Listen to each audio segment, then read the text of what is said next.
you're welcome to the next MP. My name is Kafui Dey. My guest is an experienced educationist, a Deputy Minister for Education in charge of basic and secondary education, and the Member of Parliament for the good people of Bosumtwi in the Ashanti region, Dr. Yao OSEI Idutrum. You're welcome. Thank you. You spent quite a large amount of your working life in the USA. Tell us a little bit about that and why you decided to return to Ghana to do politics. Of all things, right? Of all things. I spent almost like half of my life, not just working life, in America for about 26, getting to the 27th year, and work in the education space. Even though I was originally trained in Ghana as a land economist, you know, in Ghana, land economists do valuation of properties, what we call appraisal of properties, and land administration. So after 1 year of completing my program, I also worked for Land Valuation Board for National Service before I found myself in America, where I did quite a few jobs. You know, when you go to America, you start with jobs like security, and did that for about 1.5 years, then became a substitute teacher, like a person who fills in when a regular teacher doesn't show up in school, unlike here where you can just leave the case and when a teacher doesn't show up. So I did that for about 1.5 years, and then I got myself into full-time teaching as a mathematics teacher, something I did for 5 years, and then added on ICT teaching. So between ICT and mathematics, I did 10 years. And then there was a wonderful opportunity in America where the government was looking at how they can revamp their public education system, and they wanted people with new ideas to create a new type of public school system where your new ideas will be funded by the federal government initially, and after that the local authorities will have to approve your school, and then based on the vision for the school, the federal government, state government will fund you so that the children, when they come there, don't have to pay any tuition. They don't pay anything. They are funded as if they were going to public schools, and that is something Americans want to do. They felt that if the public school fails them, they are failing the next generation of citizens, which is the poor is going to be poorer if they don't get quality education. So they were willing to put everything on the table to say to themselves, how do we change the public school system so that when we do that, then the promise of America will be real for those children who are growing up at the time. So they created what is called charter schools. And these are public-private partnership schools. Individuals like myself with a bold vision for education transformation respond to a request for proposals. They will give you about $500,000 and you begin. And begin developing it. You open the school and they see how it goes. 5 years with a license. It goes very well. They renew and renew. They can renew forever, as they've been renewing for my schools. So after teaching for 10 years, I felt strongly that I could do more for America. And therefore, I was one of the few black people at the time who got into that space and felt that we could change the education system. So we went in, submitted a proposal, the first grant proposal I had ever responded to, and the government gave me $450,000 to begin. Of course, it couldn't build a school, so I rented space in a church. We began the process, and I opened the school in 2004 with 100 students from various backgrounds, mostly Latino, blacks, and down the line Asians and other races joining. But the bottom line is we began with 100 in a very small space. With time, the enrollment grew, and we're able to access different type of financing. And actually, we did tax-exempt bond financing that gave us $20 million to actually build our first school, and in terms of infrastructure. And the rest is history. Did that for about 12 years before. One day, Nana Addo Dankwa Akufo-Addo, campaigning for presidency, visited my school, and he was simply amazed that a Ghanaian could build schools for Americans. I had about 200 workers at the time, and he couldn't believe that a Ghanaian could do that. So after asking me how I was able to do it, he also asked me, would you consider coming back to Ghana to help me change the education system? and he talked about free senior high school, and I got excited because I almost didn't go to high school. And I know that people that I grew up with, if they had gone to high school, probably could have done better than me. So for somebody who literally could not have afforded high school through the normal means of father going to pay for you, and then getting into high school and finding myself in America, building schools for Americans, thinking about coming back was difficult because of how I was and the money that I was making and the influence I had. Okay. But at the same time, it wasn't difficult because I was reflecting back to say that if I could get access to senior high school and look at me now, what about if hundreds of thousands of children could get access to senior high school through the promise made by this man? And if I could be part of that story, why don't I leave everything and go? And so you came back to Ghana. So I came back to Ghana, Okay. ran for parliament in Bosomtwe, and they thought that I would lose because most of them, oh, you are just coming to test the waters, right? I said, I'm not coming to test the waters. Were you returning to Ghana while you were in the States? A few times. A few times. I had come a few times. And I had done some projects in my constituency. Okay. I had built a private senior high school for those children who could not get into the public schools, whether because of cost or lack of access. Oh, okay. I had built another high school in Bosomtwe, and we're recruiting children from across the district, and almost all of them were funded through donations from my friends in the U.S. Okay, so... Yeah, so I had done something there. I also had a microfinance program that was going on at the time, mostly targeting market women and how we could help them break the cycle of poverty and a whole lot of others. So at least I had some influence, but I'm amazed as to how people thought I didn't know what I was doing because I was from America. But you did well in the elections. You had over 80%. Yeah, I mean, because actually in the primaries, I had 72%. And that was surprising. First time, people thought I was going to lose big time. And I won the primary with 72% of the delegate vote. And then in the general election, of course, we did very well. But the whole idea was I had to be scientific about the process. I didn't come in thinking I knew what the terrain was. I had a consultant, a professor of statistics who did a research for me.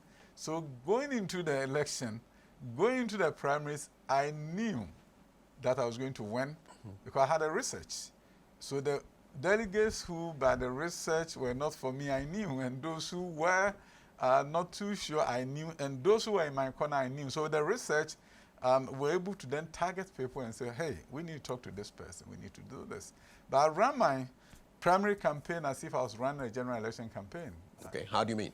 Yeah, because the thing is this, you walk into a primary, and the thinking is that target delegates because they are the kingmakers and they are the ones who either make or undo. Well, in Ghana, we say fear delegates. Fear delegates, yes, and you have to fear delegates, but there's nothing more powerful than having the chief of a village buying into your vision. Okay. And he calling the delegates to tell them that this is my guy. Okay, so kind of indirectly. Yes, it's more convincing powerful. them. More powerful. So I went to churches, talked to pastors.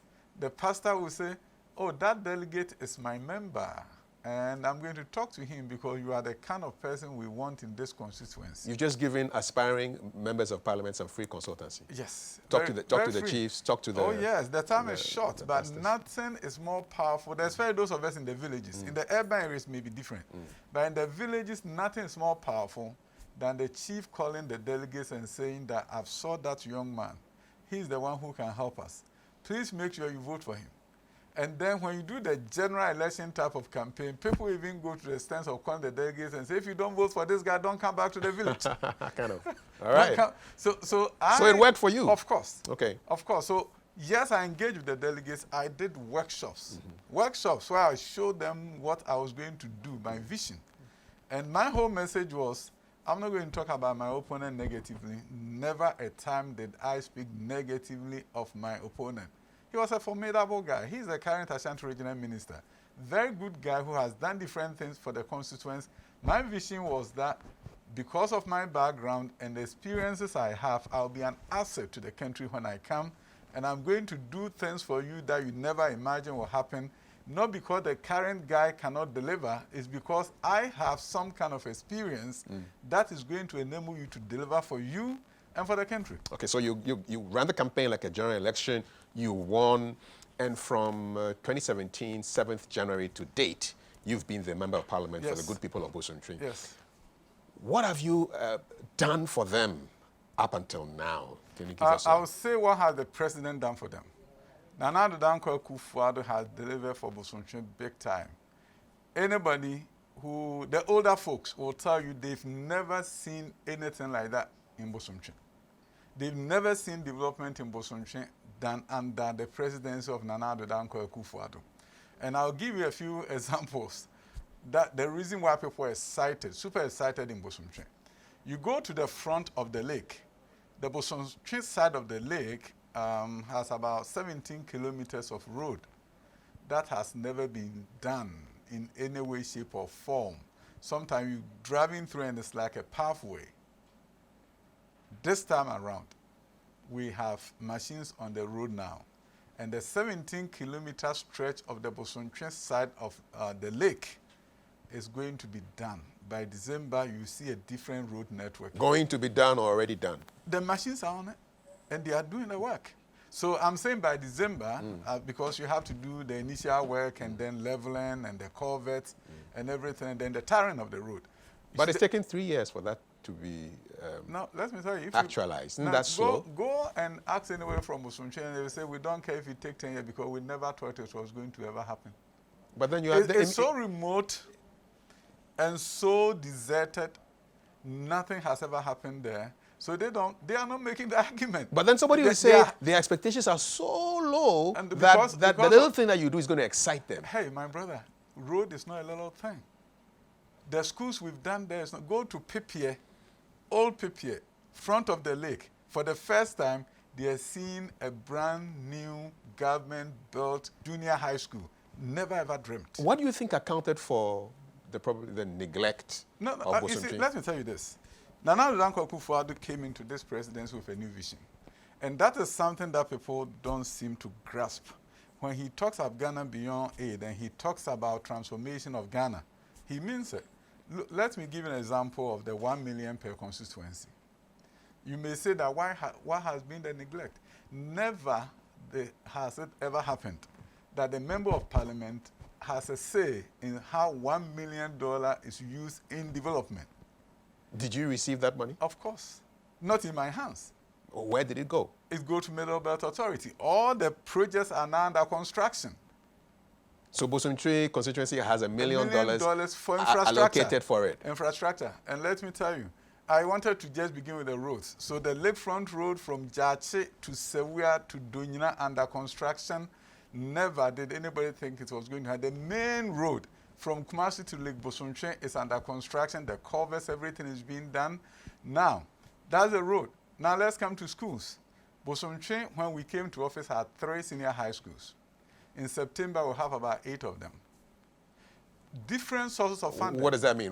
The other 5, at what level of construction are they? No. Some of them were absorbed private schools. Like my private school, I've given it to the government. And the government built new infrastructure there. Then the Pramso had technical vocational school. You gave it to the government? Oh, yeah, I gave it. They didn't buy it from you? Of course not. I didn't want to sell it. My goal was not to make money from the school. It sits on 10 acres of land, and we have about 15 classrooms and a boys' dorm, and I gave it to the government. You just gave it to the government? Oh, yes. And there was one building, a huge building that was under construction, about to be completed, that was given to the government. The government came in, completed, fully owned by Ghana Education Service. They didn't take a dime, because my whole goal was, how would I support education? At the free senior high school, if I have a facility, why don't I give it to the government so that it will benefit the people of Bosontri? So that is given out. And we have other schools currently under construction through the $1 million per constituency. You go to Bosontri now, and we have Bosontri Girls Senior High School, funded by the government and GMPC through Dr. K.K. Sapon. They are building a beautiful science building, and the government has put up 18-unit building. That school may be open in September, God willing. And if you go there now, I have 9 science labs to begin. I mean, it sounds great. I mean, it's physical infrastructure, but where are the teachers that will populate these infrastructures? Do you know Ghana? This infrastructure to deliver we don't have shortage education. of teachers in Ghana. In our time, we have employed over 90,000 teachers during the last 3.5 years. There's no shortage of teachers in Ghana. So far as you are willing to hire, they are there in their numbers. Everywhere you turn, there's a teacher waiting to be employed, because the teachers that we employ are the ones who go to colleges of education. All the people who does college education degrees from Winneba, from Cape Coast, now from UDS, and now from Tech, are not hired by the government. Okay, so infrastructure, the roads leading to the Ghana's biggest lake, Bosom Tree. Yes, of course. West Africa's finest. Yeah, I agree. And what else? I mean, schools are everywhere now. I mean, the government has built a big administration block for Beposu Senior High School. You go to Jachi Pramsu Senior High, they have 2 dormitory blocks because of the expansion of the double track elimination program. 2 girls dormitory, boys dormitory, a 2-story classroom block, administration block, and an assembly block. That's Jachi Pramsu. Beposu Senior High, 3-story teachers dorm housing project being done. And then OSEI Senior High School, a major infrastructure development. All that. Then what excites me, that shows what a vision and innovation can do, is Bosom Tree Science, Technology, Engineering, and Mathematics Academy. Bosom Tree STEM Academy, born out of the fact that we want to create a pipeline of engineers and medical doctors in Bosom Tree. My opinion was that I don't understand why what we do in America cannot be done in Ghana. When I came to Bosom Tree and running in the primaries and visitor schools, I was just distraught looking at the nature of the facilities. And then I went to this school that borders Jachi Pramsu Senior High School, called the Jachi DA1. Building is falling apart. When it rains, it's like a puddle in the middle of the classroom, and I couldn't understand why that should be happening. And so you got involved. I got involved. And of course, with your science, your maths and IT background, too, it's closer to your heart and everything. And you got it done. What the people needed was that you re-roof the building, right? Okay. So that when it rains, it won't be like a lake. But I saw a great opportunity, because sitting next to a senior high school, and I said to myself, why don't I revamp this school totally? Why don't I pull down that building? Because it doesn't belong here. Right. So, lo and behold, we had a plan. We pulled out the building. Okay. $1 million per constituency came in. We're building a science block at the roofing stage.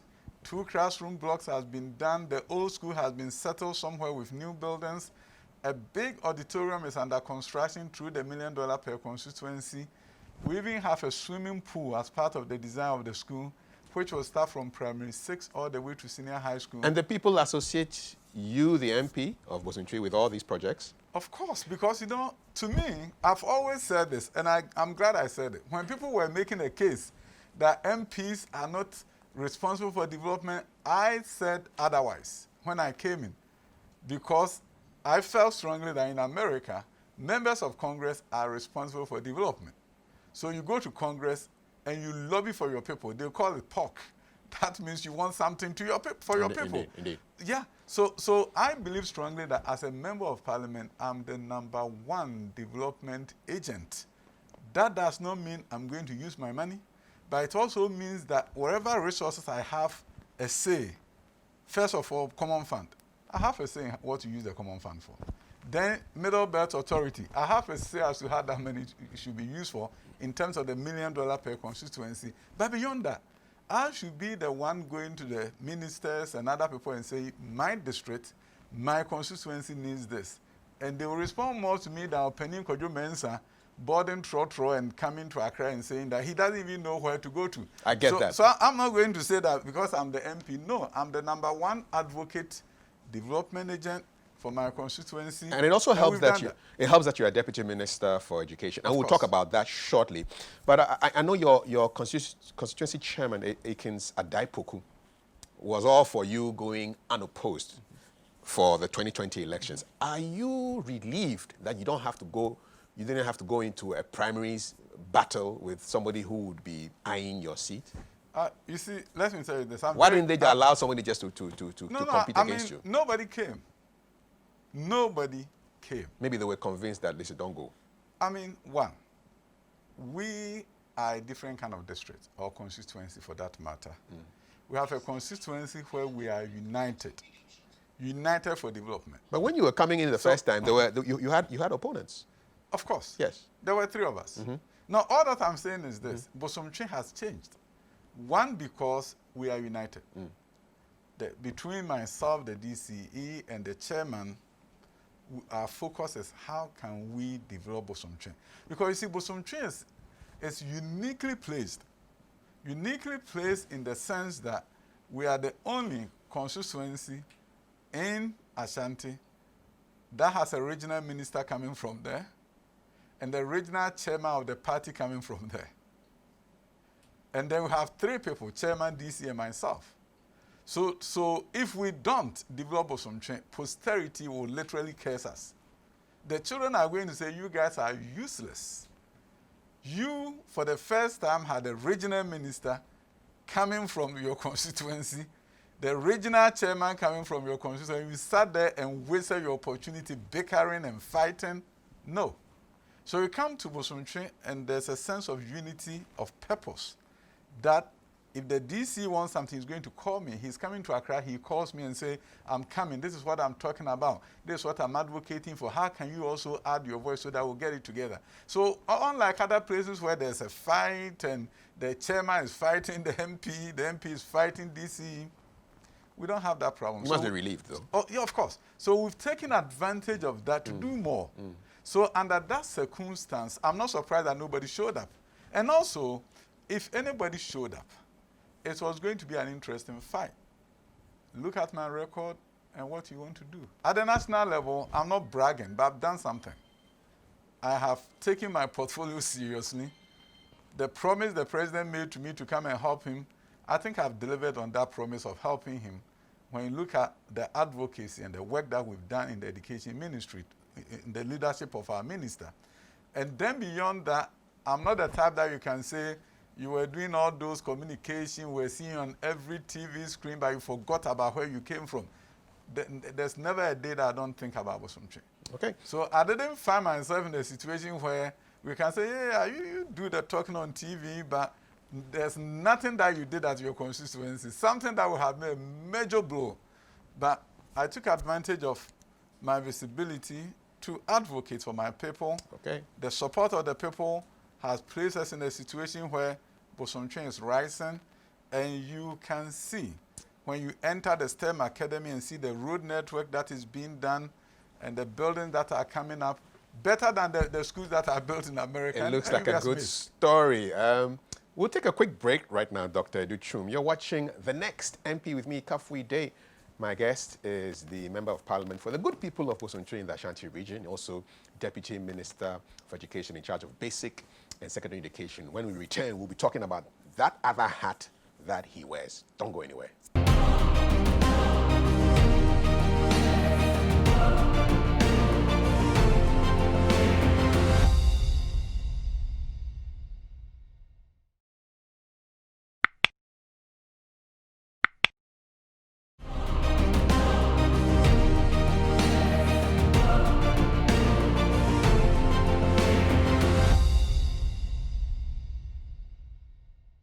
You're watching The Next MP with me, Kafui Dey. My guest is the Member of Parliament for Bosomtwe in the Ashanti region, Dr. OSEI Educhum. He is also Deputy Minister for Education in charge of basic and secondary education, and that's where we will be looking at for the next couple of minutes. Tell us about a free SHS and what has been the most challenging aspect of rolling out this particular project, which was a campaign promise not only for 2016 but in 2012 when the president was running as a candidate for the MPP. Biggest challenge so far? The greatest opportunity so far, before I get to the biggest challenge, greatest opportunity so far is when within a period of 3 years, you've been able to increase enrollment to senior high school by over 400,000 more students. 400,000 students who will be sitting at home, who wouldn't have gotten an opportunity within just a period of 3 years. So imagine The next 3 years, you add another 400,000, 400,000, 400,000. The country begins to shift in terms of opportunities that are presented by education. Now, in any program, of course, you're going to have challenges. The greatest challenge we faced was facilities. And is that what occasioned the green track and the gold track? The double track program. And the double track is a very unique concept, because the reason why I got a job in California as a high school teacher was because they introduced double track there. There we call the year-round schools. And just a brief history so that people can situate this within the context as to how we solved the greatest challenge that we met. In California, in 2000, early 2000s, 90s, and way before that, high school used to be 3 years. You went to high school for 3 years, and that was it. Middle school was 3 years, elementary, primary was 6 years, and then it went all the way up. But the university said, no, 3 years is not good enough to prepare students for university education. Therefore, we want you to change the high school system. And they brought high school to 4 years, and then what they did was that they maintained 3 years of junior high, and they cut 1 year off primary school. So the primary school became K through 5. And their rationale was that at the early years of education, when primary school was 6 years, there was no kindergarten. So now that we're making kindergarten mandatory for every child, we don't have to have 6 years of primary. So they have K through 5, and then you have 6th grade in junior high through 8th grade, and then you have 4 years of senior high school. But their greatest challenge then was facilities and hiring more teachers. So when they switched to the 4-year high school system, they needed more facilities in the high schools, and they needed more teachers in the high schools. And the whole thing was then to hire more teachers, and some of us got hired. That was the first time I got hired as a full-time teacher. But the one thing they couldn't do away with immediately was how to come up with more facilities. So yes, they came out with some portable buildings, but it wasn't enough. So then they had to introduce year-round schools, or what we call double track, dividing the school into 3 groups. 2 groups are there all the time, and then at the same time, and then one will go on vacation, the other one will come and replace. And then you do it in such a way that gives you time to enroll more students with limited facilities, and then you work towards the facilities. So in California, it took them about 10 years. And then they were able to eliminate the double track in most of their schools. But even still, some schools are double track. So you modeled that and brought it here to Ghana. But let's deal with 2 complaints that I've heard. First of all, the first complaint comes from the teachers, who say that some teachers have complained that the double track does not allow easy retention of information. And so when the students come back from one track, then they need to spend a lot of time now reacquainting them with what they learned before. And it takes away time from what they should be learning anew. You see, this is how do you respond to that? You see, there are some people who, at the beginning, will say that I'd rather be green, right? Or I'd rather be gold. Now, if you're on gold track, how we structured at the beginning, you went 4 months non-stop. So some parents will tell you that is too long a period of time. 16 weeks, too much. I'd rather have a break, right? And then I'll come on board. Now, for those who will say that the green track, for example, at the beginning, they do 2 months and go on vacation and then come and finish up the year. Those are the ones who come in, and some people will say that because they've been home, now you have to review, right? But those same group of people, after finishing up the 2 months, they don't go on vacation. They continue. They will continue on while the others are on vacation. So there are merits on both sides. Somebody will say, I'd rather have a break, and when I'm home, I'll study. When I go back, the group that is going non-stop, I'll be ahead of them because I had a lot of time reviewing what I was taught previously. So there are pros and cons on both sides. But the most important thing is the hours of instruction. In education, you are not so much concerned about how many days, but how many hours. You can go to school for 5 days and learn 20 hours. It's contact hours. Contact hours. Right. And you can go to school for 5 days and learn 30 contact hours. So what was done under this regime was the fact that contact hours was significantly improved so that they will get more sitting in front of their teachers. So you have a shorter number of days, but the hours are way more than the previous, under the previous regime. So yes, there are some give and takes here and there. But what is exciting is the fact that you've created a system which generally does not shortchange the students in terms of contact hours. And at the same time, you've enabled 400,000 more students to go to school. So when you look at that, then you are willing to live with the inconveniences. Because the benefits are way. So if you're a parent, for example, and your child was, let's say, super smart, and you have all the resources, and you knew that that kid will get aggregate 6 or 7, and he was going to go to Wesley Girls, that kind of thinking, right? You may find yourself in a situation and say, my child will have gone anyway, right? But if your child happens to be from Chobidi, and that child was going to get... Is that in your constituency? No. I wanted you to pick one from your constituency. From Bonkoko. Thank you. Yeah. So if your child was from Bonkoko, and he was not likely to have gone to secondary school, not because he's not smart, but he didn't do so well on the BEC. Maybe he would have gotten aggregate 30. And because of that, there would have been a cutoff. And that kid could not have gone to public school. There's something that was going on in this country that most people didn't know. And that is what in the olden days we call pass no way. What it means is this. The high school headmasters will be asked, how many sports do you have in your school to enroll more students next year? And everybody will bring their numbers. So when they bring in their numbers, then what the Ghana Education Service will do is this.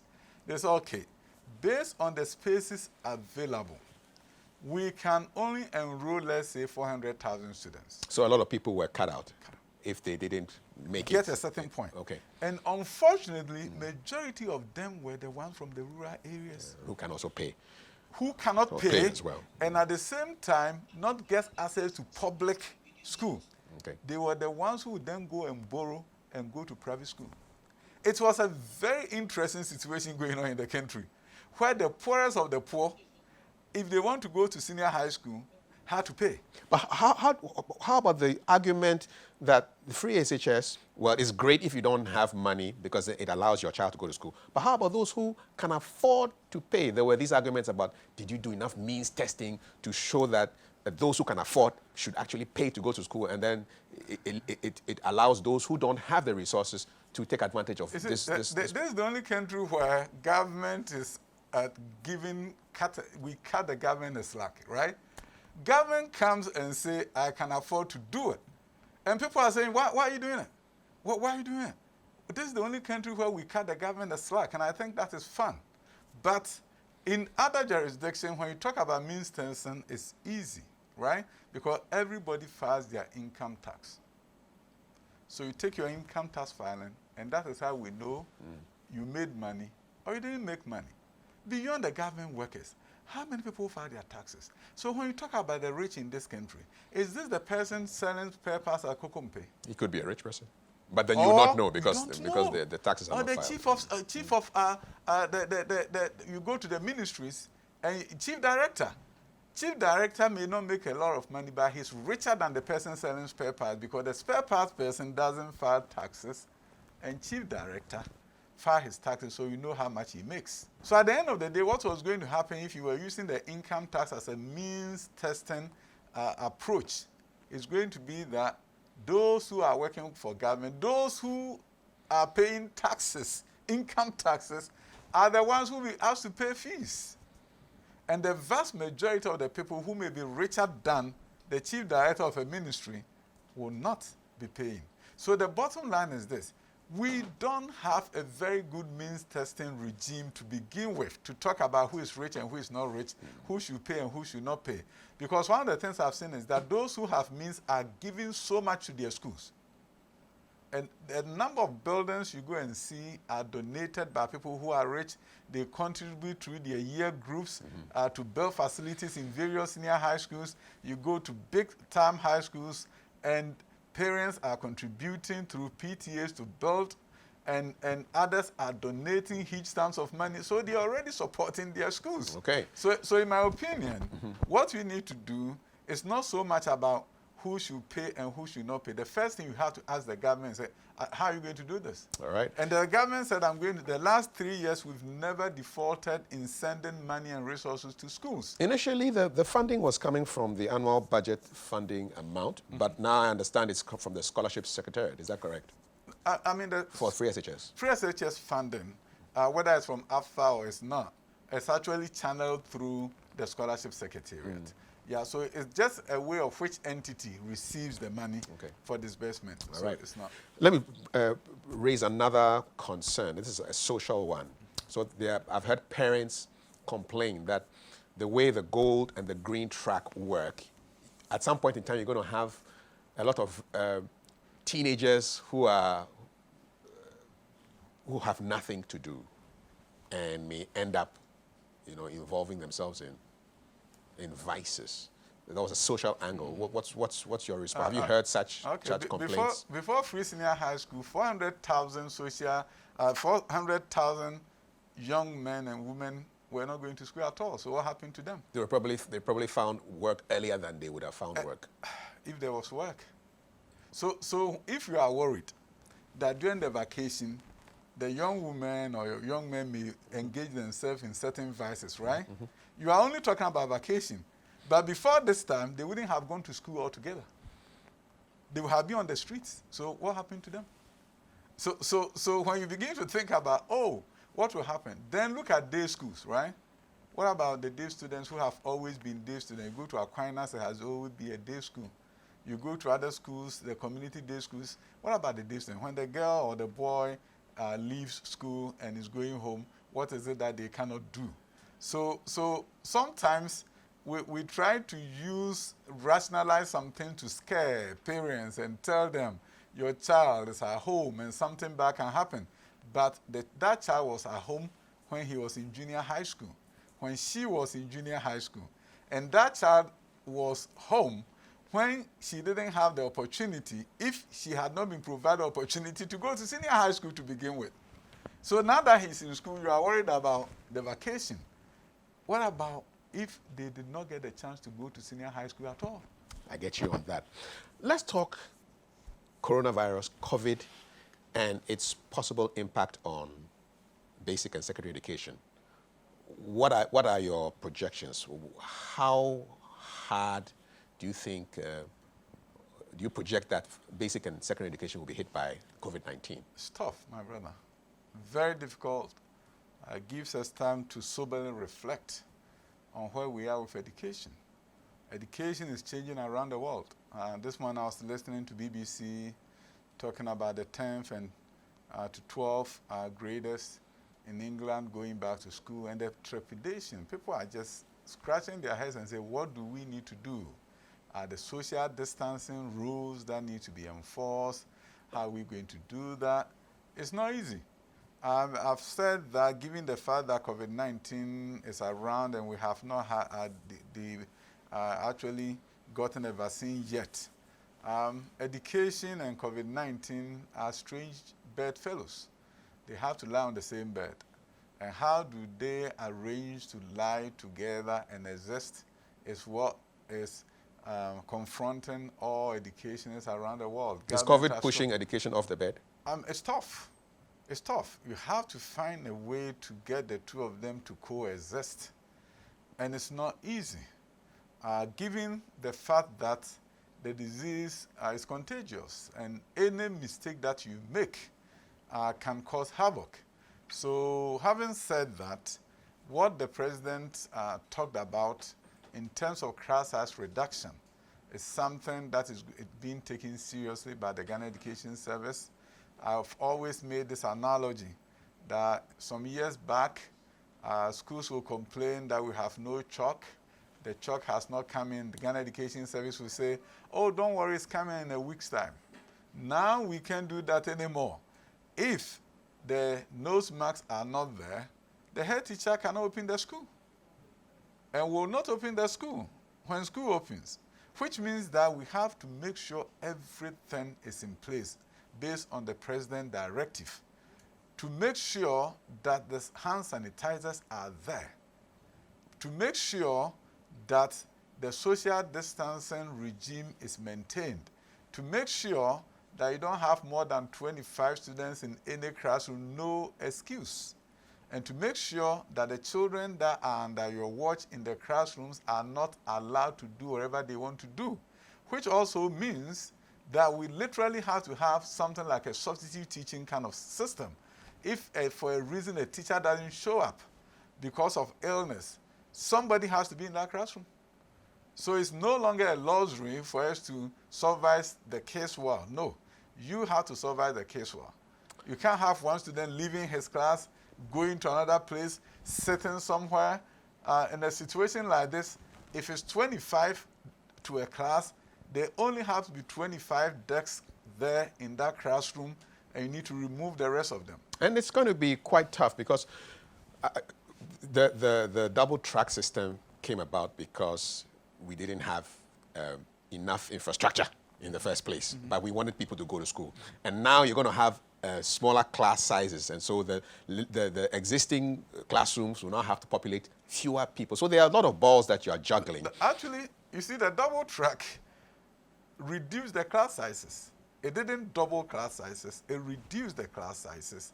And if you go to Germany now, almost all the countries are now using double track. Yes, but in Ghana right now, So I'm just saying that double track did not necessarily, did not increase class sizes. It reduced class sizes because it reduced the number of students who were there at a certain point in time, and therefore we were able to reduce class sizes. So are you saying that when the children go back to school, the numbers of pupils or students in a class will not change? It will in change. spite of COVID? Now the president has directed that it cannot be, for high school, it cannot be more than 25. So if your class size was 17, that's not what we are concerned. Now, it has to be 25 or less. So that's like 3 different classrooms? Yes. And the fact that all the other students are not there, your entire Form 1 students are not there in the school. And part of Form 2, 2/3 of Form 2 is also not there. Okay. So that's the opportunity that you now have to decongest, because the school has now been reduced to 1 track of Form 2 and Form 3. And in schools where they are not year-round, so there are about 300 schools that are not double track. And in those schools, only Form 3 is there. No Form 2, no Form 1. Gold track is not part of the equation in those schools. Okay. So for about 300 schools, they are totally going to be empty, literally, because it's only Form 3 that is there. Form 1 is out. Form 2 is out, and they have a wonderful opportunity of actually complying with the president's directive, and even if they want, go even down further, because the spaces are just available. Let's deal with a couple of concerns. So President Mahama on the 29th of May on Facebook urged the government to listen to teacher unions and listen to parents when it comes to returning students to school. And he also talked about the possibility of mass testing. Are you taking his advice? We've taken the advice of many people around the country and around the world. And of course, anything that anybody says, even if they are not former president and candidate at the same time, which is kind of unique, we'll have taken it anyway. So, will you mass test? No.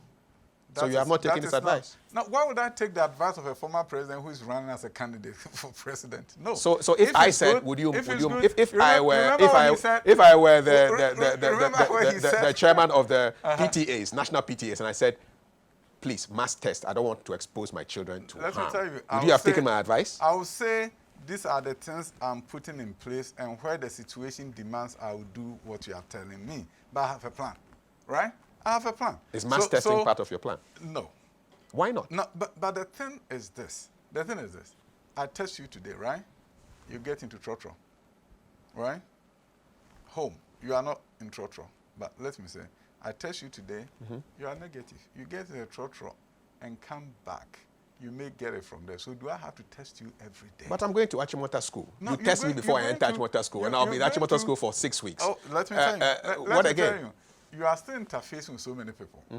The reason is this. I'm just saying and making the point that the mass testing in itself does not necessarily mean that you've held everything at bay. Otherwise, every country will say, let's mass test everybody, and after we finish that, we are done. No.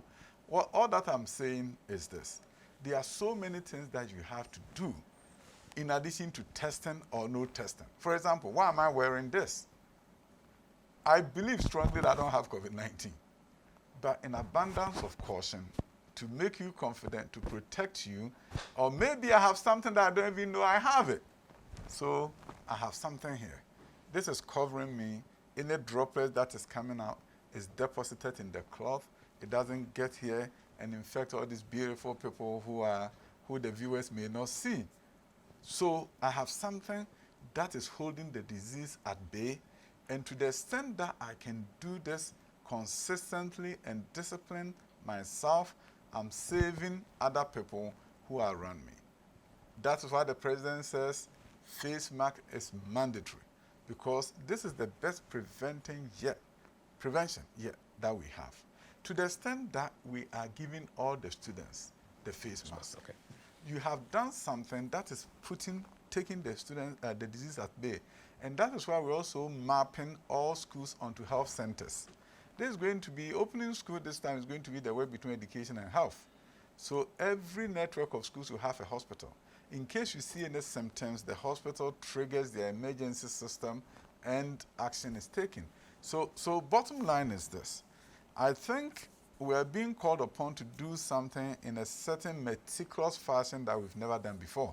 And that to me is the most important thing. That a teacher who comes to class, who live in the community and will be coming back and forth every day. The first thing is you have your mask when you get into the car that is taking you to the school, whether it's taxi or trotro. All right. If you lose that, it doesn't matter if I did test you the first day that you came to work. You'll be exposed. You'll be exposed. All right. So observing the safety protocols, the hygiene protocols. It's so critical. It's critical. It's critical that I take a break right now. You're watching The Next MP with me, Kafui Dey. When we return, we'll continue the conversation with the Honourable Member of Parliament for Bosumtwi in the Ashanti region, Dr. Yao OSEI Editrum. Don't go anywhere.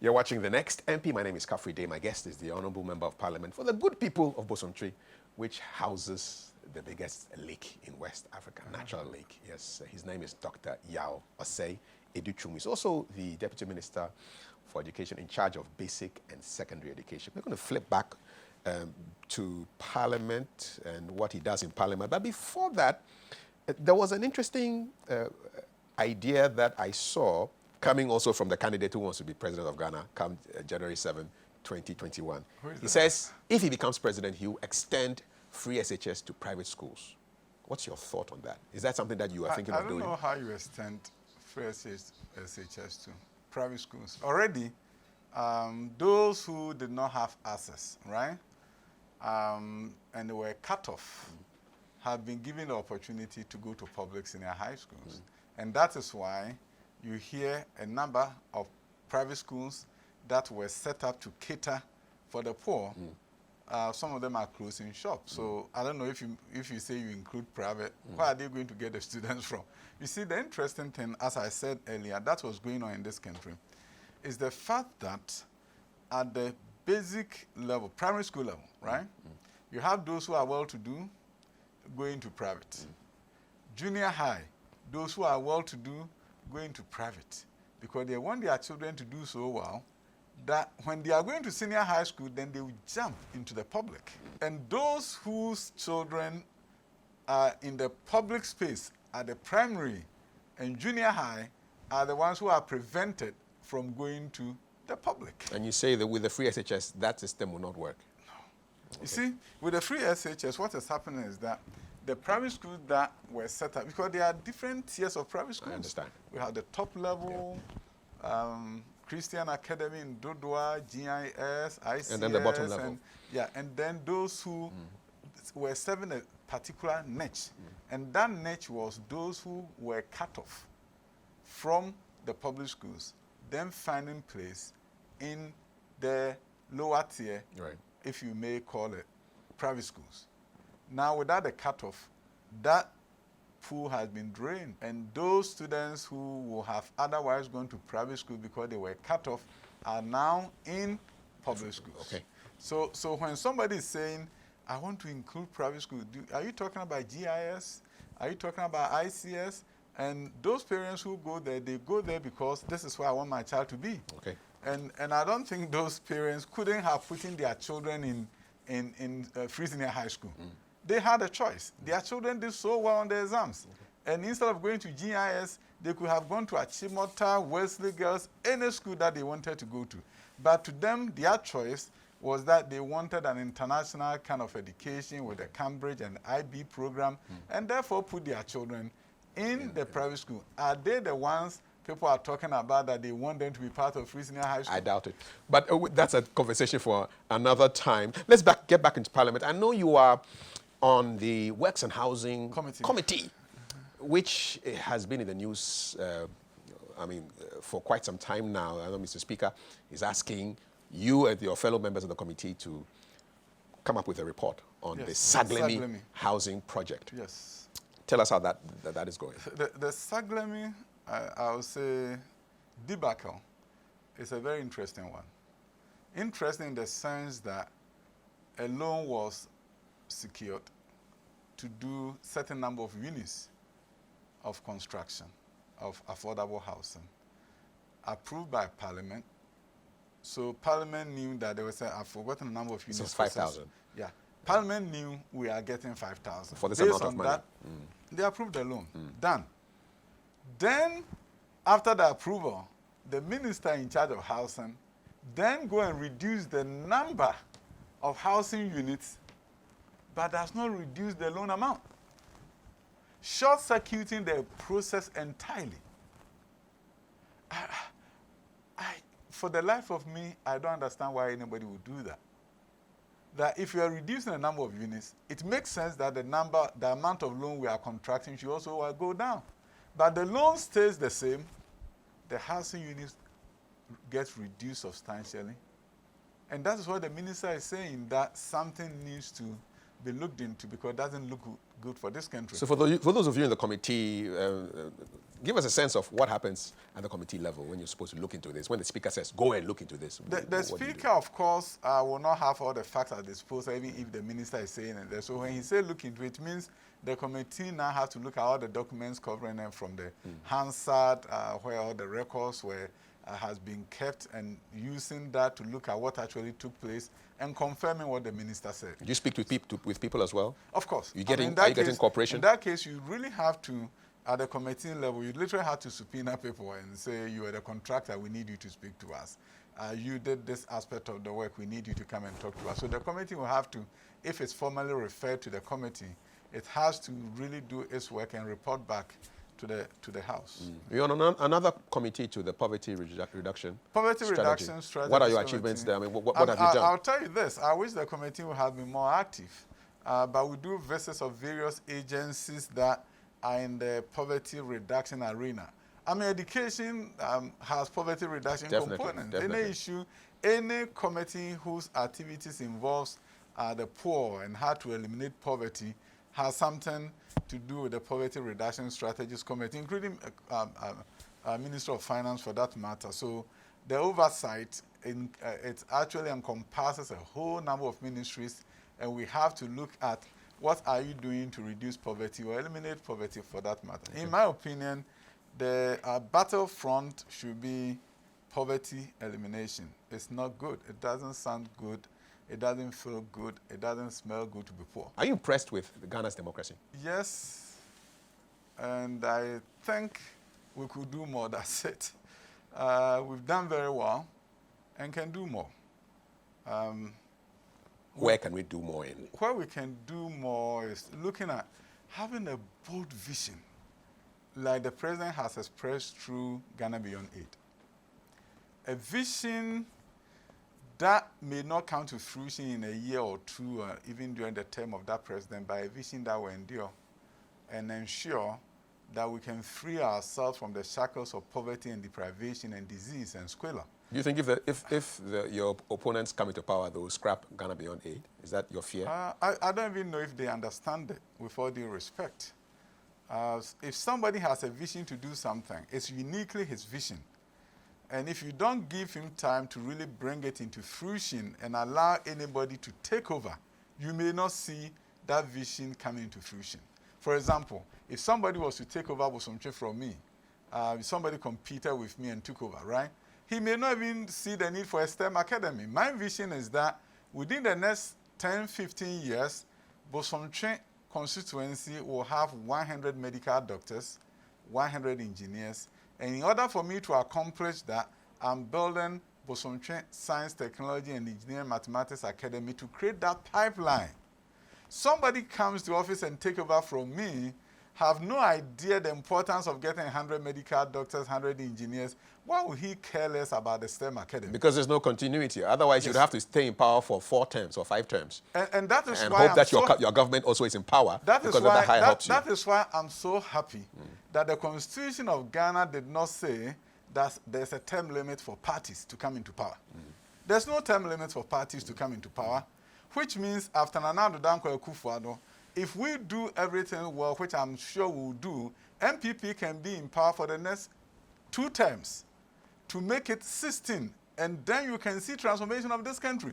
So the Constitution never said that one party should do 8 years and go away, another should come. I think the good people of Ghana should now really sit down and say, if this government is doing a fantastic job, we should not change it just for the sake of change, that in 8 years another party should come. No, it should be about, if your party is good, you can stay in power as long as you are on the transformation plan and you are pursuing a transformation agenda. Thank you very much, Dr. Yao Edichum, Deputy Minister for Education and the Member of Parliament for the good people of Bosomtwe. And that is our show.